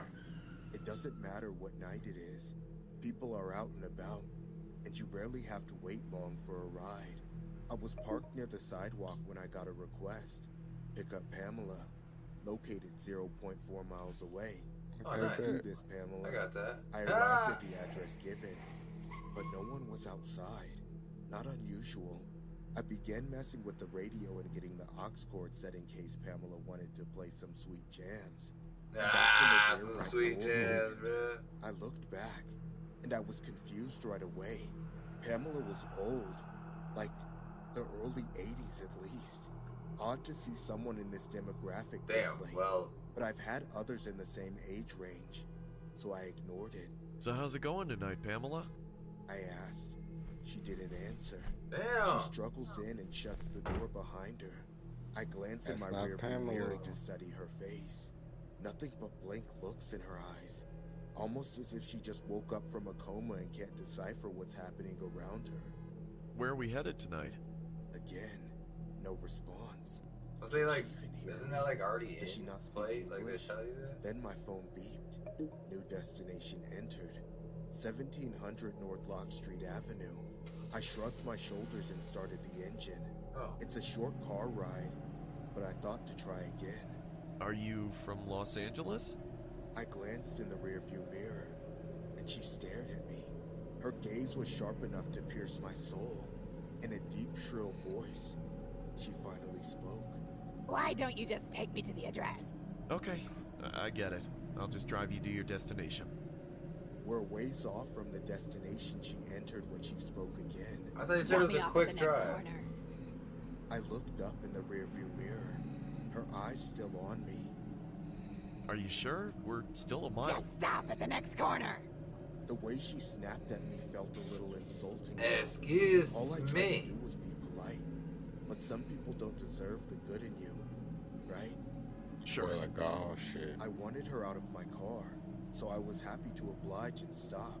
I pulled off on a quiet corner a few blocks off of Lock Street Avenue. I slightly turned my head to look over my right shoulder, saying, "Have a good..."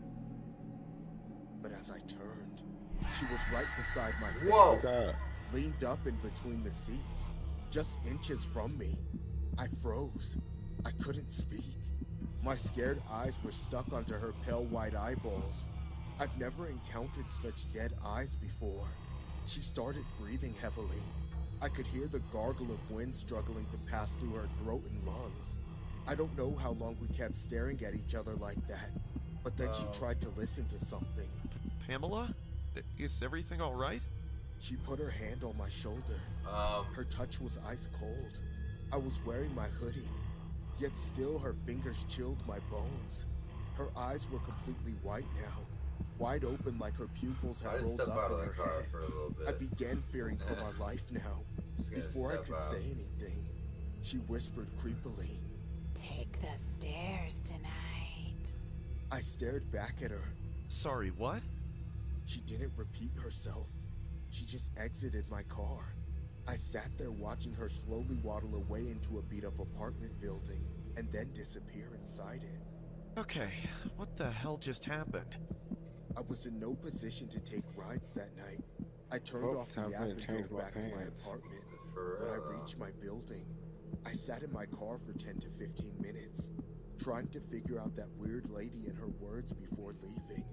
When I finally calmed down, I stumbled onto the entrance of my 10th floor apartment. I've recently shifted to this apartment for its cheap rent. Being an old building, the landlord needed help to increase the rate. The facility desperately required repair, but the landlord didn't care anymore. I lived on the 6th floor, so I walked up to the elevator. I pressed the button, and slowly, the number plate started to change. Take the stairs. Ah! I jumped, screaming. No one was around. Then who whispered into my ear just now? I mean, did Pamela shit. follow me home? Maybe she's some old psycho woman who stalks her prey. I want to listen. I couldn't wait for the elevator as sweat started to curl up on my forehead. I rushed upstairs and almost crawled like a four-legged animal after a point. I constantly looked back to see if anyone was running behind me, but all I saw was pitch black darkness. When I got to my apartment, I slammed the door behind me and sat on the floor. I was having difficulty breathing. I probably jumped in the bed.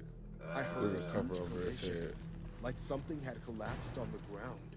The fire alarm started ringing, and people were screaming. I opened my door and saw other tenants staring at the hall and talking to each other in a panic. Hey, what happened? The elevator. Looks like it malfunctioned and broke down, crashing straight to the ground floor. What? My jaw dropped, but everyone thought I was only shocked like them. That's exactly how no someone one would knew say the that to actual you. reason for my surprise. The landlord was charged for the risky management of the building, and the tenants called the cops, fearing for their lives. Everyone was angry at the landlord for being irresponsible. Only I remained silent. I was just stunned to be alive. When the cops took the landlord away, I overheard two tenants saying, Remember that once he said he fixed it, but still, Mrs. Miller died? Yeah, dude, the poor lady got smashed. can't even imagine how horrified she felt when the elevator crashed with her in it. I asked feebly. Who are you talking about?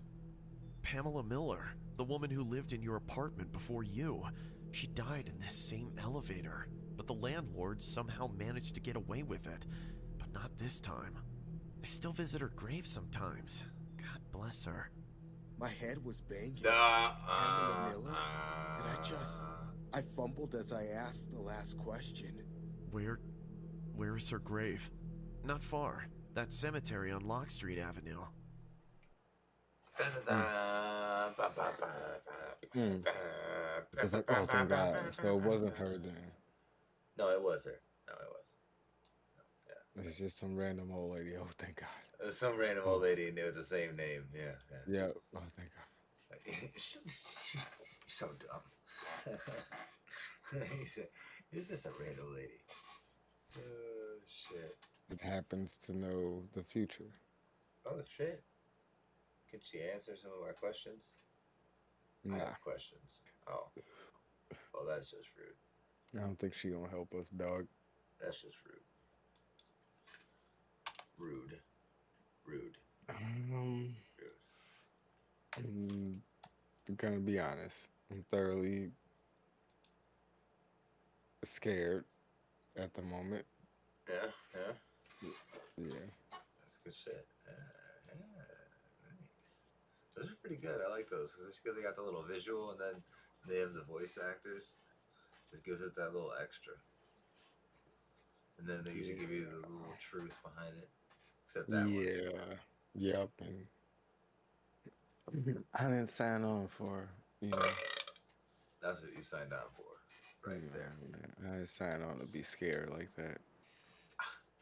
Sir, I have your signature right here. We gotta dial it back on the scared stuff. You gotta push it forward. Go more scary stuff. All scary stuff. I'm into maybe a 5 scary on the scary scale. If the scale goes to 1. I'll take a 1. No, if the scale goes to 1, we're going 5. No, it doesn't go. No. Yeah, that's what you were saying, okay, right? No. Let's start over. All right. Okay. All right. Goddamn, Kevin. All right. It's another Mr. Ball video. This one is it's an old one, I think. I think this is last week's. Wow. Is this? Yeah. This is the one we watched last week, I think. Yeah. 3 Strange But True. Yeah, we watched that, right? Yeah. I thought it said top 3 burgers. Mr. Ballin's top 3 burgers. Random as shit for him. I feel you. Sometimes the truth What the is hell? stranger than fiction. I didn't realize that was going to start. You put on Nick Crowley, huh?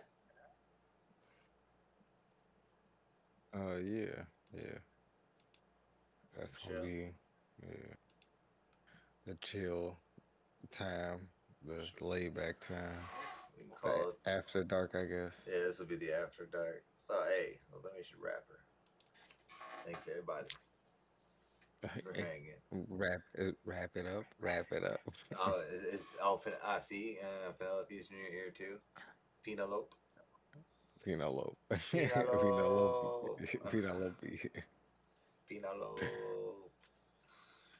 Hell yeah, man. I guess it was wasn't bad, we did all right this week, I guess.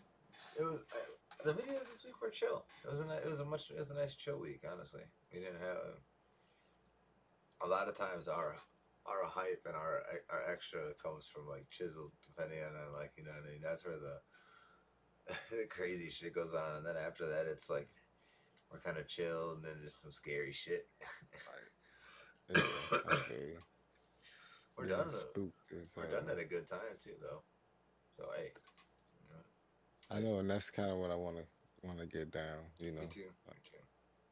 So yeah, cool. I would say not bad. Oh Next week, I think we should do I get like one of these thumbs up.